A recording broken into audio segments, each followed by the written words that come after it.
नमस्कार। कुरुक्षेत्र में है आप, जिसका फैलाव वहां तक है जहां तक सूर्य की किरणें पहुंचती है, जहां ना कोई नीति है ना कोई नियम है, जहां ना सूर्योदय के साथ युद्ध आरंभ होता है और न ही सूर्यास्त के साथ युद्ध समाप्ति की घोषणा होती है, जहां कोई भी किसी भी क्षण अपने राजनीतिक साम दाम दंड भेद का प्रयोग कर राजनीतिक विजय पताका फहरा सकता है, साथ ही साथ राजनीतिक जमीन पर अपना कब्जा दायर कर सकता है। अब आपको बता दें कि बिहार की राजनीति है और बिहार की राजनीति हर पल बदलते रहती है, कुछ ना कुछ नया होते रहता है। और यहाँ हमने बताया था कि इस कुरुक्षेत्र में कभी भी युद्ध विराम नहीं होता है और इस युद्ध विराम नहीं होने के पीछे सभी लोगों की मेहनत है। लोग जाग जाग करके रात रात भर जाग करके नई नीतियाँ लगाते हैं, उसका एक्सपेरिमेंट करते हैं और चाहते हैं कि उनकी नीति जो है वह सफल हो जाए, क्योंकि बिहार के मुख्यमंत्री नीतीश कुमार के नाम में ही नीति है और नीति लगाने में नीतीश कुमार जी माहिर माने जाते हैं। लेकिन क्या नीतीश कुमार जी की इस बार की जो नीति थी, इस बार का जो बुद्धि है, वह कहीं ना कहीं नीतीश कुमार जी को गच्चा खिला रहा है? क्या नीतीश कुमार जी इस बार धोखे में खुद पड़ गए हैं? वो नीतीश कुमार जी जो कभी भी किसी के भी हाथ में सत्ता की चाबी देने के लिए जाने जाते हैं, क्या नीतीश कुमार जी का इस बार जो अपना फ्यूल है वो खत्म होता हुआ, कम होता हुआ नजर आ रहा है?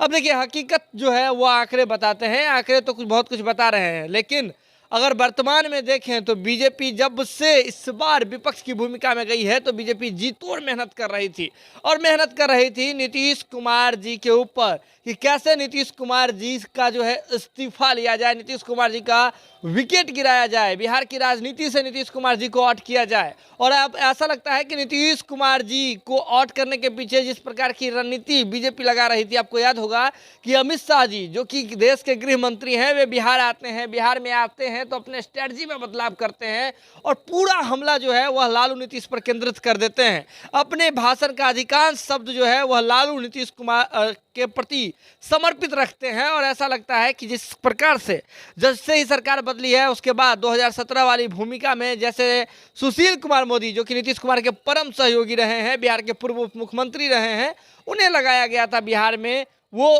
काम कर गया है और नीतीश कुमार जी के इस्तीफे की डेट फिक्स हो गई है। आपको याद होगा कि बीजेपी में कितना फेरबदल किया गया था इस बार जब सरकार बदला है। खैर 2020 के बाद ही नीतीश कुमार जी लगातार कमजोर पड़ते हुए दिख रहे थे। आंकड़े के मामले में नीतीश कुमार जी को काफ़ी जो है, आपको बता दें कि नीतीश कुमार जी का डिमोशन हुआ विधायकों की संख्या के हिसाब से। हालांकि नीतीश कुमार जी इसके पीछे वजह बीजेपी को मानते हैं और कहते हैं कि 2017 वाला जो टीस है, बीजेपी के दिल के भीतर का जो दर्द था, उन्होंने 2020 के इलेक्शन में साथ रहते हुए दिखा दिया और बी टीम के रूप में चिराग पासवान जी की पार्टी लोजपा को उन्होंने जो है बी टीम के रूप में उपयोग किया और जदयू को डैमेज करने का काम किया।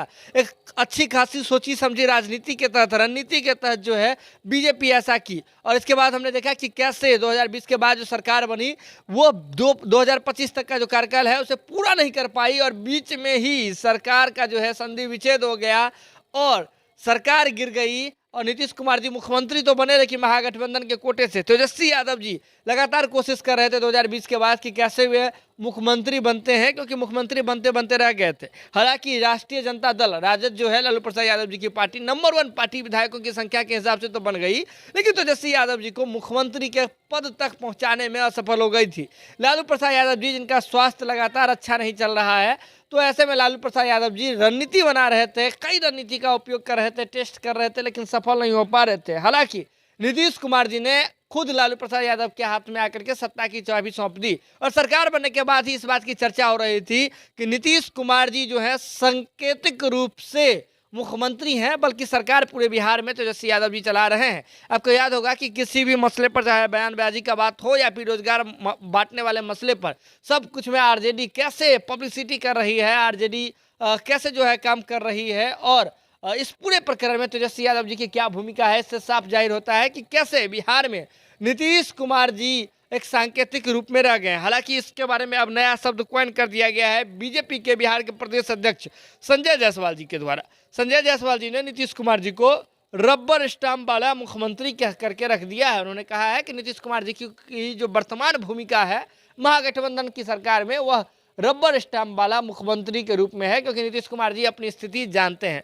हालांकि इस बात में सच्चाई भी है कि नीतीश कुमार जी जब महागठबंधन में इस बार आए हैं तो सीधे तौर पर नीतीश कुमार जी दिख रहे हैं कि कैसे नीतीश कुमार जी कमजोर हैं और इस बार 2017 वाली भूमिका में नीतीश कुमार जी बिल्कुल भी नहीं है। 2015 में जिस भूमिका में नीतीश कुमार जी थे, साथ में लड़कर के चुनाव लड़े थे राजद के साथ और सरकार बनाई थी नीतीश कुमार जी ने, तो उस भूमिका में, उस पावर में नीतीश कुमार जी नहीं है।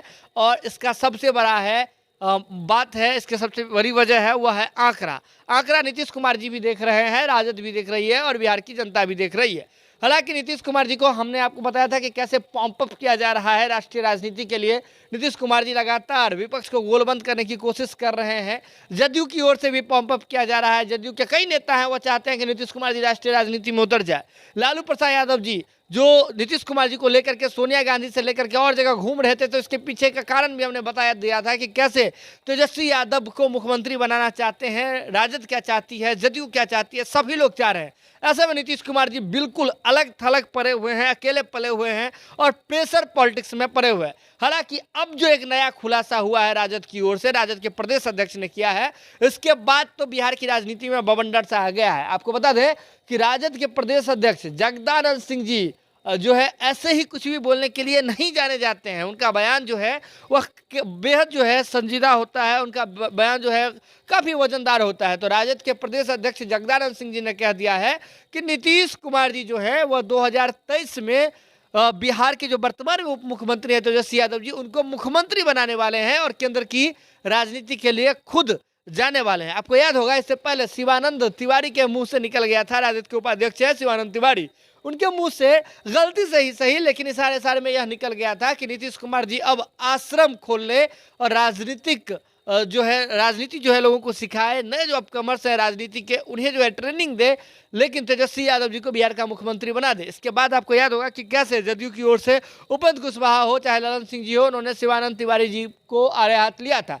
उस समय से ही जदयू और राष्ट्रीय जनता दल में खटास की जो स्थिति है वह पैदा हो गई थी। हालांकि जब जगदानंद सिंह जी ने यह बात कही है तो जगदानंद सिंह ने सीधे तौर पर स्पष्ट रूप से कहा है कि जब नीतीश कुमार जी आ रहे थे महागठबंधन में, यानी कि महागठबंधन के साथ सरकार बनाने आ रहे थे, उसी समय में डील हो गई थी और 2023 में ही 2024 से भी पहले समझ लीजिए 2024 में लोकसभा चुनाव होना है, उससे पहले की बात हो रही है। 2023 में ही तेजस्वी यादव बिहार के मुख्यमंत्री बन जाएंगे और नीतीश कुमार जी केंद्र की राजनीति में चले जाएंगे। आपको याद होगा कि इसी सब प्रकरण से कैसे नीतीश कुमार जी प्रेशर में चल रहे हैं कि उनके मुंह से उप मुख्यमंत्री की जगह मुख्यमंत्री तेजस्वी यादव निकल जाता है। यह बात भी आपने देखा था, हमने आपको दिखाया था, जनता टॉकीज की टीम ने आपको दिखाई थी।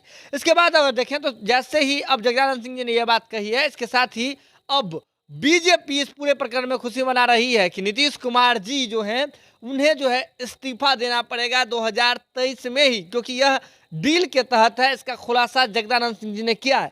हालांकि इस पूरे प्रकरण पर आपको बता दें कि राजद को संयम रखने के लिए और राजद को सतर्क रहने का जो है, आपको बता दें कि सतर्क रहने की बात वह बीजेपी कर रही है, बीजेपी की बिहार विंग कह रही है। आपको बता दें कि सुशील कुमार मोदी जी नीतीश कुमार जी के करीबी रहे हैं, सहयोगी रहे हैं और बिहार के पूर्व उप मुख्यमंत्री रहे हैं, लगातार बिहार में कैंप कर रहे हैं। तो सुशील कुमार मोदी जी ने राजद से कहा है कि आपकी जो डील हुई थी और नीतीश कुमार जी के साथ, आप जिस डील की बात करते हैं, तो नीतीश कुमार जी के धोखा देना नीतीश कुमार जी का फितरत हो गया है, नीतीश कुमार जी के स्वभाव में शामिल हो गया है। वे बिहार की जनता के साथ 7 बार जो है वह धोखा कर चुके हैं। जनमानस के साथ 3 बार जो लोगों का जो वोट मिला उसके साथ 3 बार नीतीश कुमार धोखा कर चुके हैं, 2 बार आरजेडी के साथ कर चुके हैं, 2 बार बीजेपी के साथ धोखा कर चुके हैं। तो नीतीश कुमार जी पर आप तनिक भी भरोसा मत कीजिए। 2023 में भले ही वे नीतीश कुमार जी मुख्यमंत्री बनाने की बात कह रहे हो, तेजस्वी यादव को आपका डील हुआ हो, लेकिन नीतीश कुमार जी के फितरत में है धोखा देना।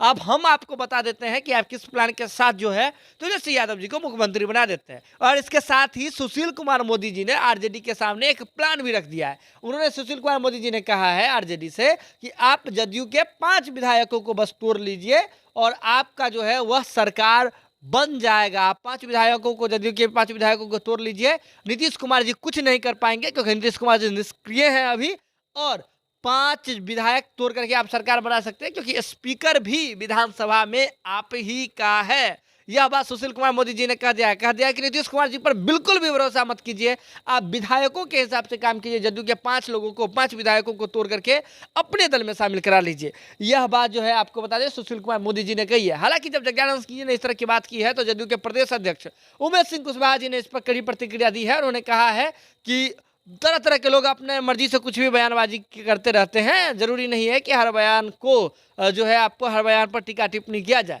इसके साथ ही आपको बता दें कि उपेंद्र कुशवाहा जी ने इस पूरे प्रकरण में जो बयान दिया है वह राजनीति में खलबली मचाने योग्य है। आपको बता दें कि सीधे तौर पर उपेंद्र कुशवाहा जी ने ट्विटर के माध्यम से कहा है कि जगदा बाबू का यह बयान ऐसे लग रहा है जैसे किसी अनहोनी के डर से एक पिता जो है अपने पुत्र अथवा पुत्री की शादी जो है जल्दी जल्दी आनन फानन में करा देते हैं, चटमंगनी पर ब्याह करा देते हैं।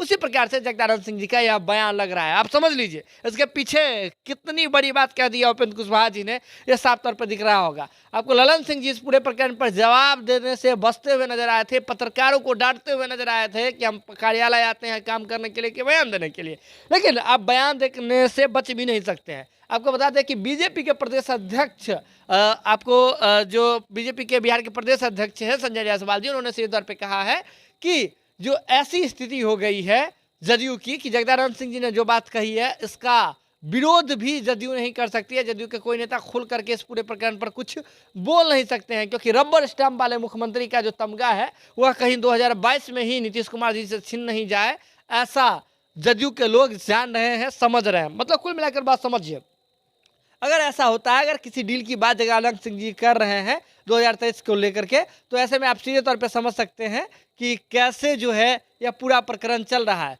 और ऐसे में जगदानंद सिंह जी तो ये बात कह रहे हैं कि 23 में बनेंगे, लेकिन इससे बाद भाई वीरेंद्र जो है वे सीधे तौर पे कह रहे हैं कि डील हुई थी नीतीश कुमार जी और राष्ट्रीय जनता दल में, यह पहले ही डील होकर के ही यह बात बनी है। बात समझ लीजिए, सरकार 2025 तक चलाना है, इसके बीच में ही यह डील हो गया था कि नीतीश कुमार जी राष्ट्रीय राजनीति के लिए उतरने वाले हैं। हालांकि नीतीश कुमार जी कोशिश कर रहे हैं, लेकिन जदयू भी अब इस बात को झुटलाने में लगी हुई है कि नीतीश कुमार जी पीएम मटेरियल है। जदयू की ओर से साफ कहना है कि नीतीश कुमार जी बस विपक्षी एकता कायम करने की कोशिश कर रहे हैं, लेकिन अब बात जो है तीर जो है कमान से निकल चुका है। अब कमान में वापस लाने के लिए तीर को काफी मशक्कत करना होगा। बात समझिए सीधे तौर पर, अब नीतीश कुमार जी ना घर के ना घाट के होते हुए दिख रहे हैं। राष्ट्रीय जनता दल की ओर से सीधे तौर पर फरमान निकलता हुआ दिख रहा है। राष्ट्रीय जनता दल की मंशा जो है सीधे तौर पर स्पष्ट होते हुए दिख रही है। अब क्या होना, सीधे तौर पर राष्ट्रीय जनता दल ने कह दिया है कि डील हुई थी 2023 में नीतीश कुमार जी जो है वह तेजस्वी यादव जी को मुख्यमंत्री बना देंगे। अब नीतीश कुमार जी भले ही कह रहे हो कि राष्ट्रीय राजनीति में हमें नहीं उतरना है, हम बस विपक्षी एकता को कायम करने की कोशिश कर रहे हैं, लेकिन यह मौका जो है बीजेपी के लिए सेलिब्रेट करने वाला है, क्योंकि बीजेपी जो चाह रही थी, आपको याद होगा कि कैसे सीबीआई की एंट्री को लेकर के तेजस्वी यादव पर जैसे नोटिस निकला था, उसी समय से बीजेपी कोशिश कर रही थी कि कैसे नीतीश कुमार जी की पार्टी जनता दल यूनाइटेड और नीतीश कुमार जी और तेजस्वी यादव के बीच में खटास की स्थिति उत्पन्न की जाए। सीबीआई वाले मसले को जैसे तैसे संभाल लिया गया था। आपको याद होगा कि बीजेपी की ओर से कैसे ये कहा गया था कि नीतीश कुमार जी ही वे व्यक्ति हैं जिन्होंने सीबीआई को पहली बार बिहार में तेजस्वी यादव जी के खिलाफ बुलाया था। ललन सिंह जी हैं जो अगस्त तक यह कह रहे थे कि सीबीआई इस पूरे प्रकरण में लगातार काम क्यों नहीं कर रही है, सीबीआई चार्जशीट दायर नहीं कर रही है, लेट क्यों कर रही है, जांच में तेजी क्यों नहीं ला रही है। और सितंबर में वे कह रहे हैं कि सीबीआई का उपयोग जो है गलत कर रही है बीजेपी। मतलब बीजेपी इस पूरे प्रकरण में नीतीश कुमार को घेरने की कोशिश की थी कि यह जो IRCTC घोटाला है इसमें नीतीश कुमार जी ही पत्र दाखिल करने वाले हैं सीबीआई के पास, सीबीआई को बुलाने वाले हैं। इस पूरे प्रकरण को लेकर के खटास की स्थिति उत्पन्न करने की कोशिश की गई थी, लेकिन जैसे तैसे मामला संभाल लिया गया था आरजेडी और बीजेपी, माफ कीजिएगा, जदयू के बीच में। लेकिन अब यह जो मामला है सीएम बनाने वाला तेजस्वी यादव जी को, यह ऐसा लग रहा है जैसे बीजेपी जिस कोशिश में थी कि नीतीश कुमार जी को कैसे बिहार की राजनीति से आउट किया जाए, नीतीश कुमार जी का इस्तीफा लिया जाए, ऐसा लग रहा है कि अब इस प्रकरण पर काम होना शुरू हो गया है। जैसे ही तेजस्वी यादव मुख्यमंत्री बनते हैं, स्वतः ही नीतीश कुमार जी को इस्तीफा देना पड़ेगा। इसके बाद भले ही नीतीश कुमार जी राष्ट्रीय राजनीति में उतर जाए अथवा नीतीश कुमार जी आश्रम खोल ले, जिसकी चर्चा लगातार राजनीति में चल रही है। अब क्या होता है ये आने वाले समय में पता चलेगा, लेकिन समझ लीजिए कि कितना तेजी से सारा मामला बदल रहा है। आज कुछ होता है, कल कुछ और हो जाता है। यानी कि ये कुरुक्षेत्र है जिसमें हर क्षण जो है, हर पल सजग रहने की जरूरत है। अगर आपने खबर देख लिया तो जो होता है इसे शेयर करने की, शेयर करके लोगों तक पहुंचाने की। ऐसे ही हमें सपोर्ट कीजिए, सब्सक्राइब कीजिए और हर जगह शेयर कीजिए। बहुत बहुत धन्यवाद।